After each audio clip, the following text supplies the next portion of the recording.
গরু গরু গরু গরু খেতে খেতে জীবন অতিষ্ঠ। আমার কথা বলছি না, মানে সবার কথাই বলছি। তো যাই হোক, সকাল সকাল বাজারে চলে আসছি। কেমন আছেন সবাই? নিপাস লেজার ডায়েরি থেকে আমি নিপা ওয়েলকাম জানাচ্ছি নতুন একটি ব্লগে। আশা করছি আজকের ব্লগটি আপনাদের ভালো লাগবে। যারা পেজ থেকে দেখছেন তারা লাইক কমেন্ট শেয়ার দিবেন, আর যারা ইউটিউব চ্যানেল থেকে দেখছেন তারা প্লিজ সাবস্ক্রাইব করবেন। আর আমি আসলে কাউকে ওভাবে বলি না যে কখনোই লাইক কমেন্ট করতে বা সাবস্ক্রাইব করার জন্য। আমার কথা হলো যে আমার অনেক ধৈর্য শক্তি, অনেক পরিশ্রম করতে ভালোবাসি। আমি আমার ভালো লাগা ভালোবাসা থেকে ব্লগিং করছি এবং একটা পেজ চালাচ্ছি। ইনশাল্লাহ কোনো না কোনো দিন আমি অবশ্যই সাকসেসফুল হব, সেই দিনের অপেক্ষায় রইলাম। আজকে বাজার থেকে অনেক বড় একটা রুই মাছ কিনেছি, আর বাজারে গিয়ে দেখলাম মাছের দাম মানে ওরা সিন্ডিকেট করে অনেক বাড়িয়ে দিয়েছে। যে মাছ আমি 300 টাকায় আনতাম সেই মাছ আজকে 360 টাকা কেজি আনতে হয়েছে। তো যাই হোক, কিছু করার নেই, যেহেতু সবাই মাংস খেতে খেতে একদম বোরিং হয়ে গেছে। তো আর আমিও তো মাছ খেতে পছন্দ করি, তো সেই জন্য বড় একটা রুই মাছ নিয়েছি। আর মুরগি তো কিনতেই হবে, তো মুরগি নিয়ে আসছি। তো নিয়ে এসে আমি রান্নাবান্না শুরু করে দিয়েছি। মাছের তেল আর কাটাকুটা যে ছিল ওটা দিয়ে আমি পুঁই শাক রান্না করছি, আর করব বেগুন আলু দিয়ে মাছের ঝোল, আর ডাল থাকবে। আর ছোটো মেয়ের জন্য মুরগি রান্না করব।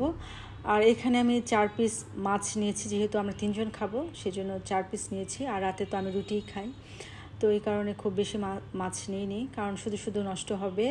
আর এখানে মশলাটা ভালো মতো কষিয়ে নিচ্ছি। আর বেগুন আলু দিয়ে যেহেতু রান্না করছি আজকে ফ্রেশ সেজন্য মাছটা আমি ভেজে নিইনি। আর আসলে আমাদের অঞ্চলের মানুষ মাছ ভেজে খুব কমই রান্না করে, এভাবেই রান্না করতে আমরা অভ্যস্ত এবং এভাবেই আমরা পছন্দ করি।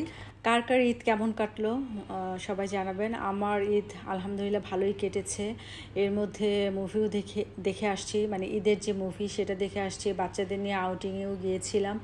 তো সব কিছু মিলে ভালোই কেটেছে। আর যে গরম পড়েছে, গরমে তো জনজীবন অতিষ্ঠ, মানে একটা সেকেন্ডও এসির নিচে ছাড়া থাকাই পসিবল হচ্ছে না, মানে এত গরম পড়েছে। তো খুবই কষ্ট হচ্ছে গরমে, মানে দেখা যায় এই গরমে রান্নাবান্না করা তো আরও কষ্ট আমাদের মেয়েদের জন্য, মানে কিচ্ছু করার নেই। দেখা যায় রান্নাবান্না কিন্তু অনেক ধৈর্যের একটা কাজ, দেখা যায় মশলাটাও খুব ধৈর্য নিয়ে সময় নিয়ে কষাতে হয়। তারপরে রান্নাটাও দেখা যায় অনেক সময় দাঁড়িয়ে থেকে রান্নাটা করতে হয়, যে বসিয়ে দিয়ে চলে গেলাম সেটা না, মানে দাঁড়িয়ে থাকতে হয়, সময় দিতে হয়। তো সব কিছু মিলিয়ে খুবই গরমে লাইফটা খুবই কষ্টকর হয়ে গেছে, কিছু করার নেই। এর মধ্যে মনে হলো যে ফ্রিজে আমার ঢ্যাঁড়স আছে, ওই দিন হাজব্যান্ড অনেক সবজি এনেছিল, আর ঢ্যাঁড়সগুলো খুবই ফ্রেশ ছিল এবং সবগুলো ঢ্যাঁড়সই খুবই নরম ছিল। হয় না যে ঢ্যাঁড়স আনলে বাজার থেকে দেখা যায় ম্যাক্সিমামই শক্ত থাকে, কিন্তু এই ঢ্যাঁড়সগুলো প্রত্যেকটা খুবই কচি ছিল এবং নরম ছিল। তো ঢ্যাঁড়স কেটে নিয়ে ঢ্যাঁড়সও ভাজি করে ফেললাম। আর এর মধ্যে জাম আমি নিয়ে আসছিলাম, জাম ভর্তা খেয়ে নিলাম।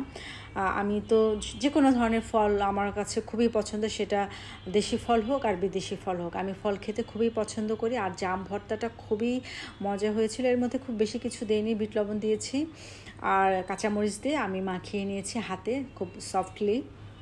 বিকালবেলা ছোটো মেয়ে বললো যে কী খাবো, তো ভাবলাম যে ঠিক আছে হারফি থেকে ওদেরকে বার্গার অর্ডার করে দিই, আর চিকেন ফ্রাই ছিল সাথে। তো এই ছিল আমার আজকের ঈদের পরবর্তী ব্লগ। তো সবাই ভালো থাকবেন, আমার জন্য দোয়া করবেন। আল্লাহ হাফেজ।